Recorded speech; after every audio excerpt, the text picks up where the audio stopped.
నేటి వార్తల్లోని ముఖ్యాంశాలు. మున్సిపల్స్ తుది ఓటర్ల జాబితా 12న, రిజర్వేషన్ల ఖరారు దిశగా కసరత్తు, ఎన్నికలకు ఏర్పాట్లు ముమ్మరం. ట్రైబ్యునల్లో తేలాలి. ప్రాజెక్టులు టెలిమెట్రీల ఏర్పాటు కుదరదు, 2 రాష్ట్రాలకు స్పష్టం చేసిన కృష్ణ బోర్డు, తెలంగాణ ఇచ్చిన నిధులు బోర్డు నిర్వహణకు జమ.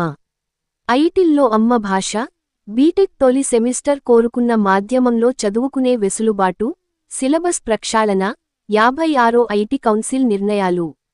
భారీగా ఐపీఎస్ల బదిలీ, 4 కమిషనరేట్లు సర్దుబాట్లు, హైదరాబాద్ కమిషనరేట్ పరిధి 2 రేంజ్లుగా విభజన.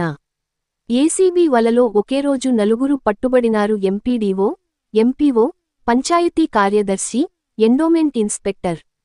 ఉత్తర అట్లాంటిక్ ఉద్రిక్తం, రష్యా నౌకను సీజ్ చేసిన అమెరికాకు సహకరించిన బ్రిటన్, మరో నౌకా స్వాధీనం, తీవ్రంగా మండిపడిన క్రెమ్లిన్, జలాంతర్గామి, రక్షణ నౌకలను పంపేందుకు సిద్ధం.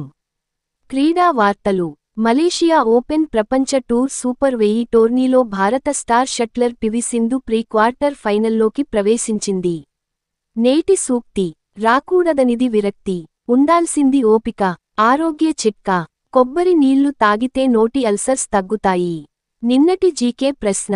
ఖజురహో డ్యాన్స్ ఫెస్టివల్ ఏ సంవత్సరంలో ప్రారంభమైంది? జవాబు 1975. నేటి జీకే ప్రశ్న.